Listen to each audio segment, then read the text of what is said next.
I scrimmed that tiger for my friend Rod Lacey in Australia, and I spent about a year on that, and I worked off and on for a year.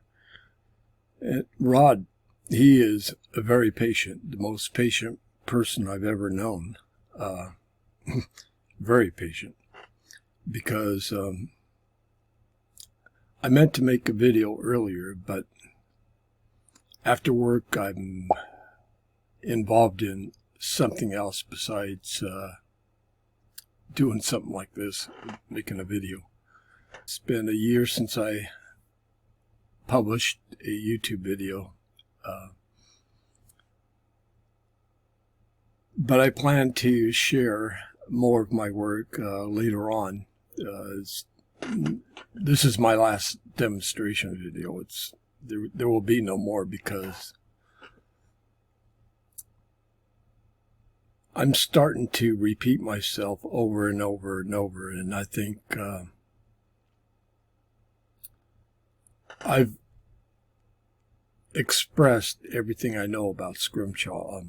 It's all on the videos at YouTube, and you can go back and watch it anytime, and all the information is there. Why repeat myself? I had intended to do 2 other demonstration videos, but I decided not to because I'm repeating myself. Can't do it. So anyway, there's no color demonstration in this demonstration. To find information about coloring Scrimshaw, refer to the videos I've made in the past.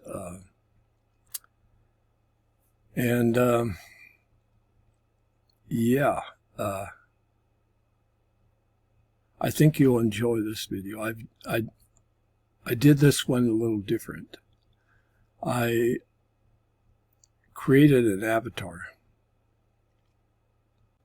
Yes, I created an avatar, a female avatar, and her name is Eleanor. That's her real name, the voice. But I think it turned out great, and I think you'll enjoy listening to her. So I want to introduce her to you right now. Hi, Eleanor. Hello, David. So, how do you feel about doing this? I was created to do this and hope that this provides a more enjoyable viewing experience. Yes, absolutely. So we'll see you in a minute. That was Eleanor. Like I said, her voice is came from a real woman. Her name is Eleanor. But I created the avatar. And so let's get on with it. So are you ready, Eleanor? Yes, I am ready. I will be narrating this Tiger Scrimshaw video for Mr. Adams. To begin, I want to circle round to start with sharing a bit of the drawing stage. Then I will come back to the first etching marks on the mammoth ivory. So let's hop to it, shall we?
Etching an animal such as this tiger begins with the whiskers because these long strands of hair stand out to the forefront on this cat's body.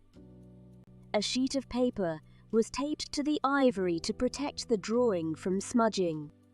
Now if this were a painting, the whiskers would be added last, but for Scrimshaw, it's just the opposite.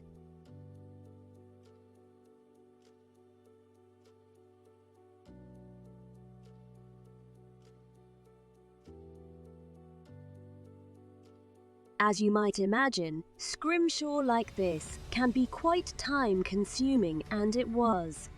The time spent on this project went well over 100 hours.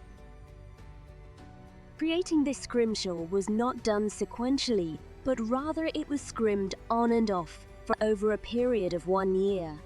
The collector Rod was extremely patient, a very admirable trait.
Everything behind and around the whiskers are outlined and etched with care not to mark over the hairlines.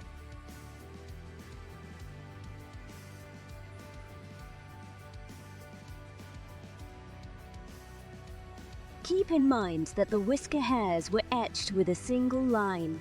As such, all of the scratching between the hairlines are done very carefully. Short cuts and stippling is done until the entire area is covered.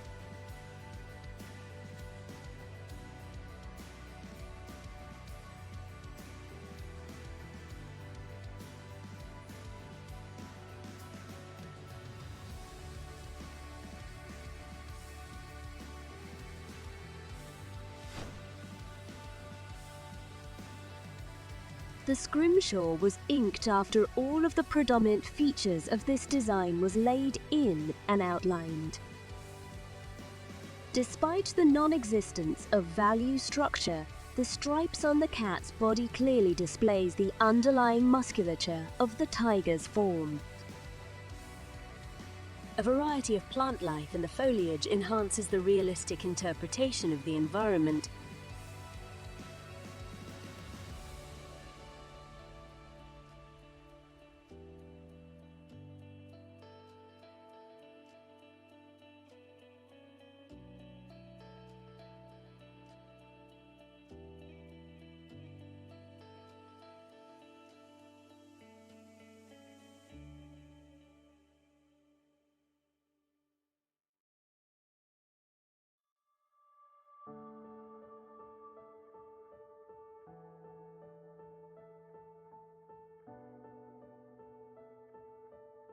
Aside from the main subject of the tiger, the most time-consuming factor was the grassy area and ferns.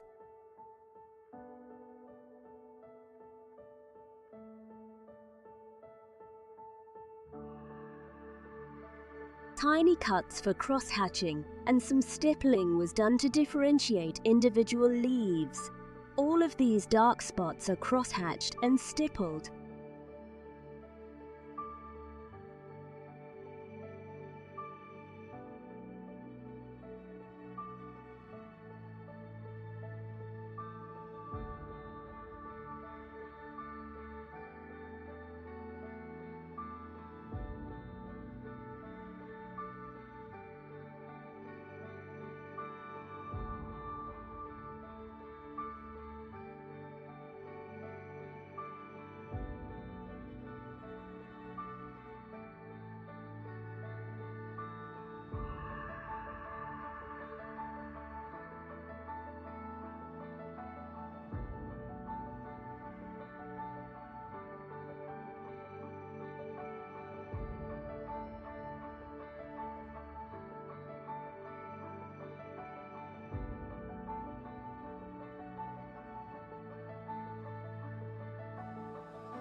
Behind the whiskers, a series of marks were cut for the fur on the body of the tiger. Mr. Adams calls this fill-in cuts.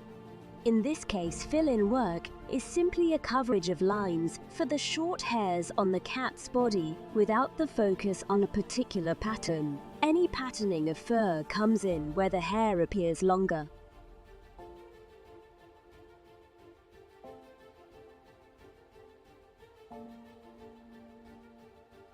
The stripes and spots are cross-hatched several times over to achieve a very dark value.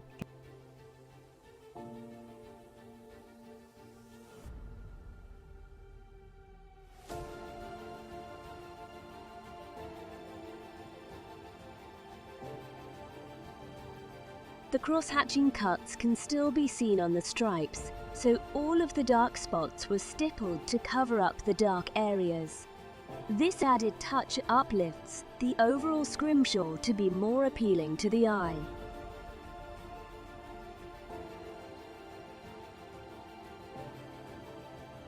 More outlining of leaves are etched prior to the next inking.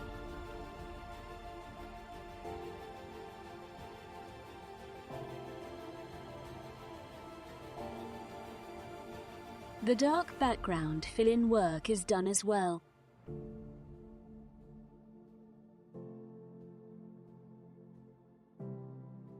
Scratching like this will always leave gaps between the marks which is corrected and etched over after repeated ink applications.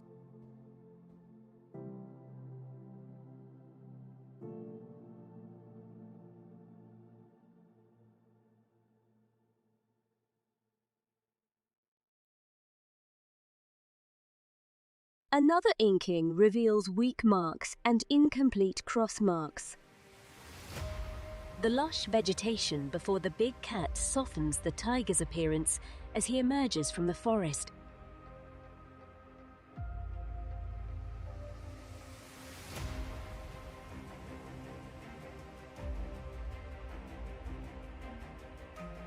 Some etching was done in the corner behind the leaves to check for spacing and the placement of hidden leaves.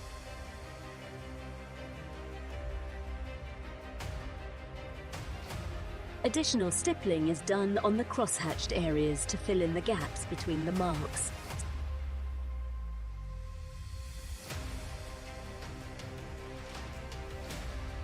Stippling is done throughout the etching process to refine and soften the dark sections. This will darken values as well.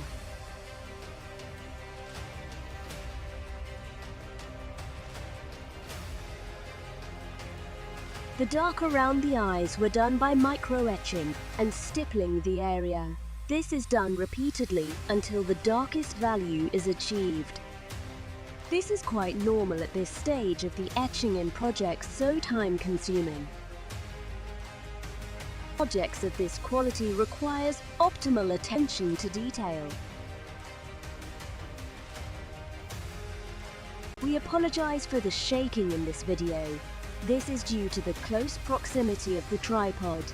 Most of the shaky video clips for this project were removed, but some obviously slipped in.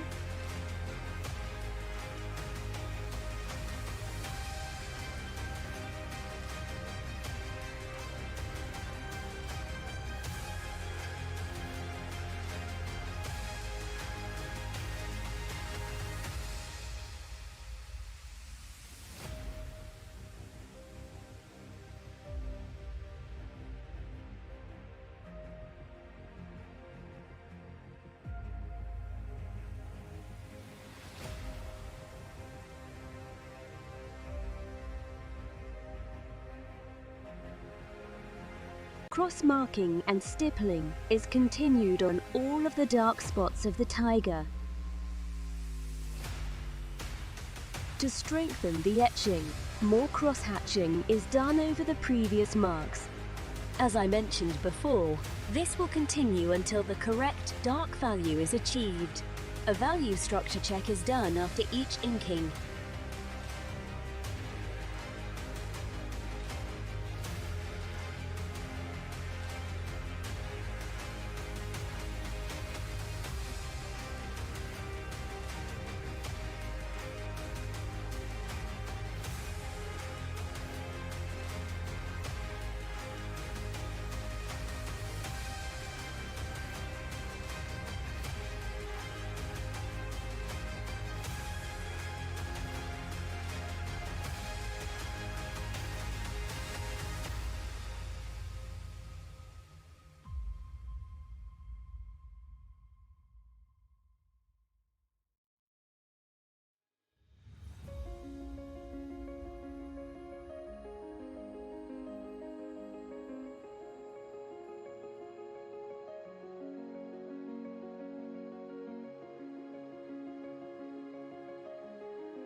The vegetation was stippled to show subtle value gradations in preparation for the application of color.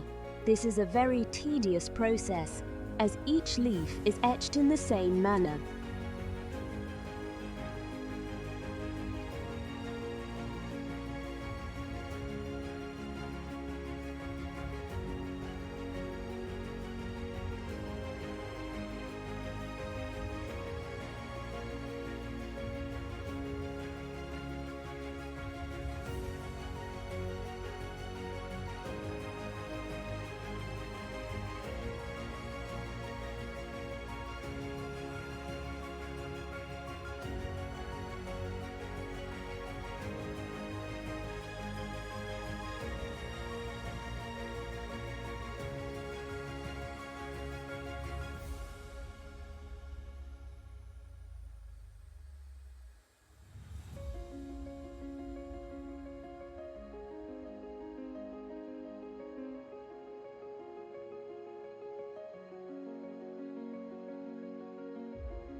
Returning to the head of the tiger, lots of stippling is done to fill in any apparent gaps and to strengthen weak values.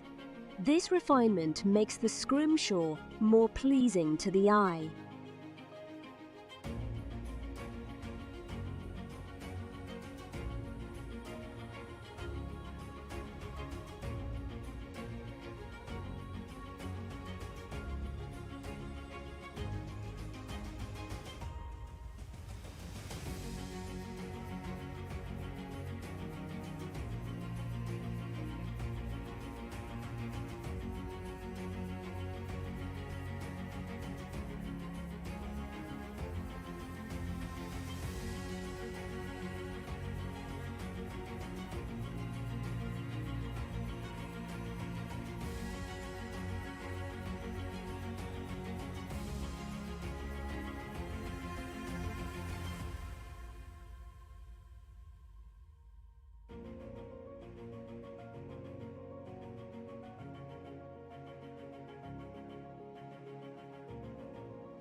More refinement is done on the vegetation before moving on to the top of the piece.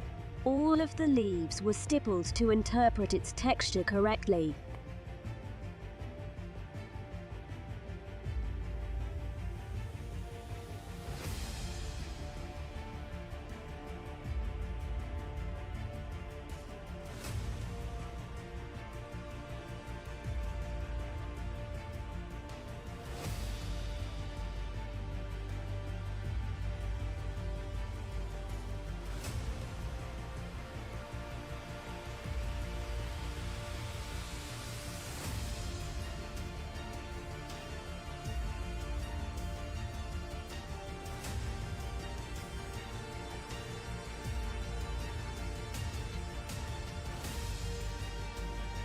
As all of the minor and major sections of the cat are in place and complete, David decided to resume with the shading to bring out the realism of the cat.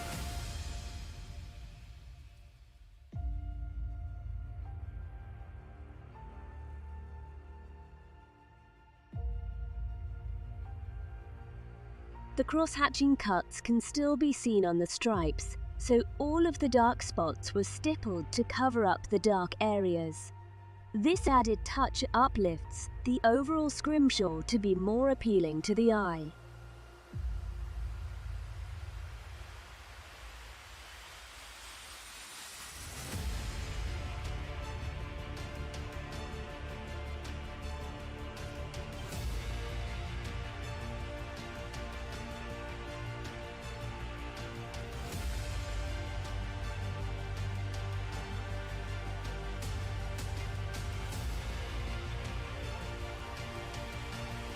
All of the spots and stripes are stippled, and some final cuts are made to emphasize the realism.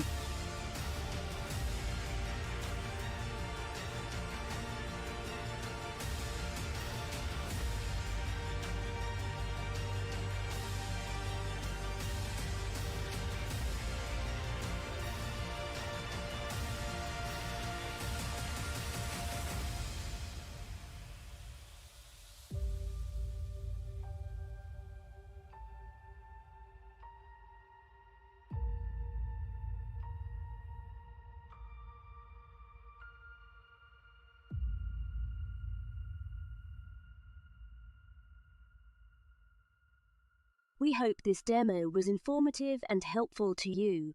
Most of this scrimshaw was done off camera.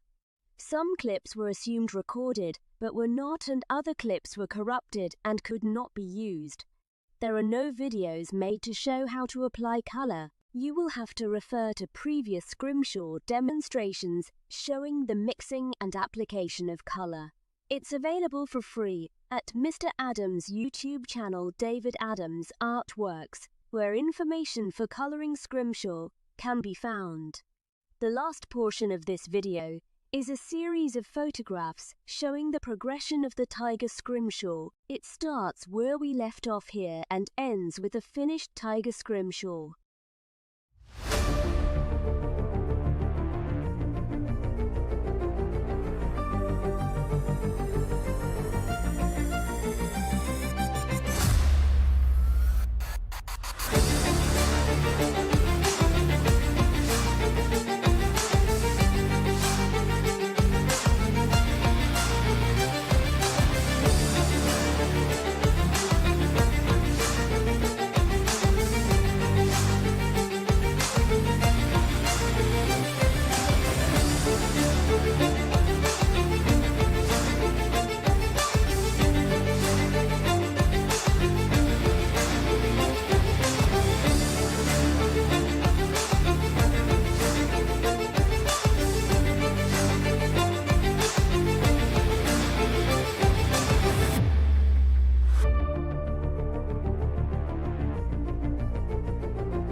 This photograph was taken by Rod Lacey, the man who commissioned the tiger scrim.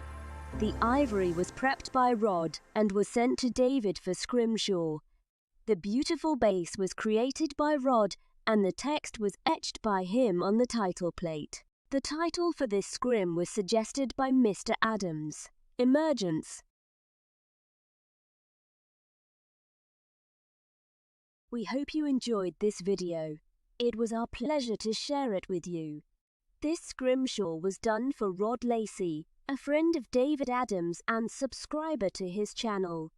Rod Lacey resides in Australia and is a retired jeweller. He does Scrimshaw as well. Mr. Adams provided a link to Rod's website entitled Scrimshaw Addiction in the description below this video. This is the last Scrimshaw demonstration video David will be showing. However, he will be sharing photos of his latest work here on this channel. Thank you for watching.